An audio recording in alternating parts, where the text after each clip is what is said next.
I want you to think back to your first day at work. You just stepped into unfamiliar territory and meeting and greeting unfamiliar faces who are about to be your colleagues. You're the new face and people are going to notice and maybe even talk.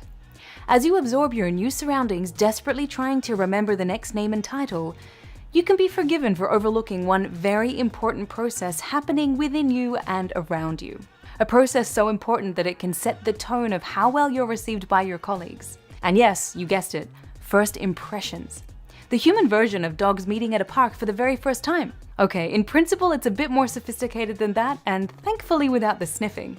First impressions are subconscious conclusions that people make based on how they feel about a person they meet the first time they meet them.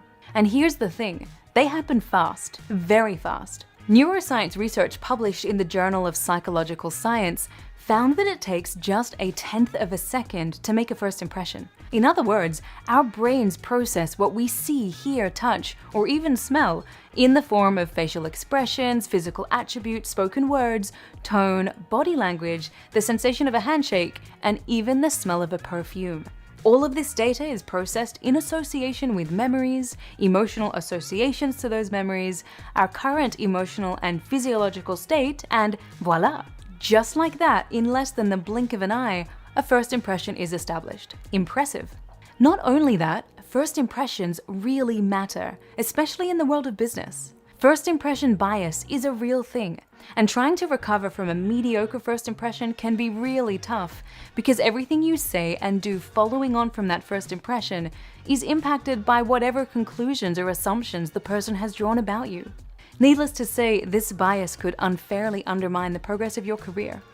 So how do you make a lasting positive first impression without any fake charisma? The truth is, humans are complex and highly subjective creatures. So the best we can do is to act in a way that increases the odds of other people warming up to us.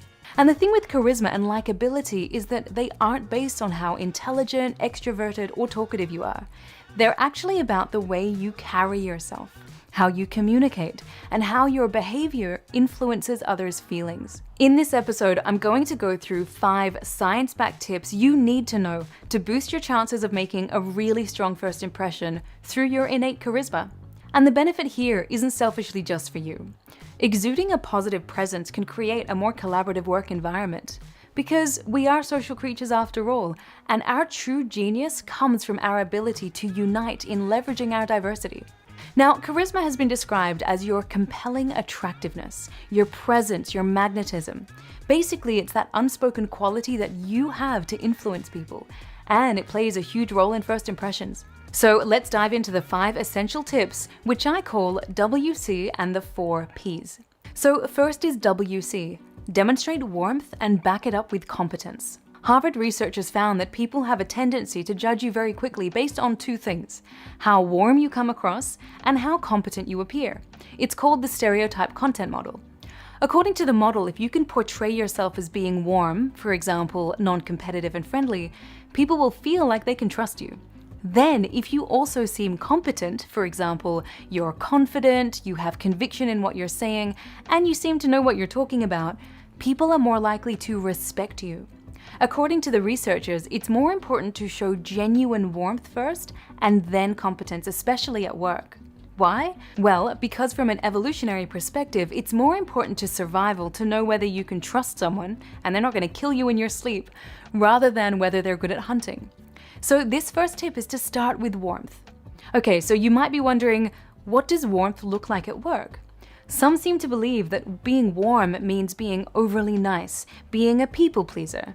But this really just puts you at risk of being taken advantage of. In a professional setting, warmth is quite specific, and I'll explain what I mean by this in the next tip. And before I do that, this first tip is all around demonstrating warmth, which is also an essential part of a first impression. Think about when you meet someone for the first time, what do you normally notice first?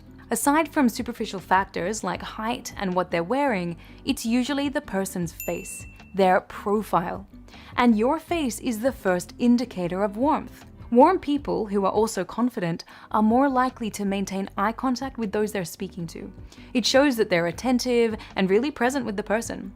Maintaining eye contact during your conversation is critical to how you'll be viewed. It makes you appear more confident, more self-assured, and people are more likely to remember both you and your words. The second part here is your smile. Smiling has been shown to be a psychological signal of altruism and can make a really lasting impression. A warm, genuine smile conveys that you're approachable and personable, and people are more likely to trust you. What else can you do to create a really strong first impression? Use what I call the 3SP, the 3-second pause. This is a really overlooked tip, yet it shows in research to convey confidence and charm. So how does it work? Well, before you respond to something, you want to count to 3 in your head before you speak.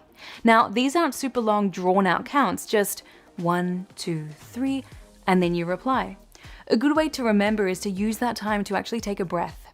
Being more considered in your responses by using pauses has also been found to create a friendlier and a warmer atmosphere for heart-to-heart conversations, or when you want to encourage trust. It's also great because it avoids that awkward moment when someone wasn't finished speaking, so you accidentally cut them off. Oh, sorry, you go. No, you finish. Awkward. Pausing as you speak can also be really impactful, especially right before an important point that you want to make. So an important one to remember, 3SP, the 3-second pause. Another brilliant way to demonstrate warmth is to find something in parallel with the person, something you have in common. Commonality drives connection. So when meeting someone new, try to find something in common with them. It doesn't even have to be something profound. It could be that you were both born overseas, or you used to work for the same company previously. The goal is to connect on an authentic human level.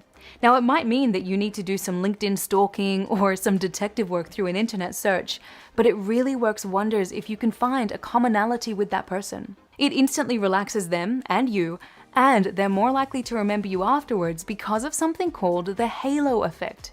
This is where the positive feelings the person has about whatever you have in common can influence how they feel about you. Remember, make other people feel valuable and you become valuable. And the final P is proximity. The fact is, we tend to develop more of a liking for something if it's familiar to us. It's called the mere exposure effect, or the familiarity effect in psychology. And while it's used a lot in sales and marketing strategies, it also applies to people. Now, admittedly, this is less about a first impression and more about a longer lasting impression, but I still wanted to include it. Next time you want to get someone new in your life to like you more, spend more time around them. Be around them more, sit near them, interact with them, even if you let them do all the talking and you just listen. It will increase the familiarity, connection, and closeness between you, and they'll be more likely to have a positive perception of you. So there you have it, WC and the 4 Ps, the essential tips you need to make a strong first impression with charisma. Now, it's also worth mentioning that you want to make sure you're still being authentic. We've all had an experience where you meet someone for the first time and they're trying way too hard to impress you. You can tell they're saying what they think you want them to say, and it just doesn't seem genuine, and it really comes across as insecure. So your aim shouldn't be to wow someone with your skills and experience, but actually to create a sincere conversation that's memorable and engaging. Be yourself and don't worry about how you're being perceived in the moment. Just be authentic and true to you. I'm Shade Zahrai. I'll see you next time.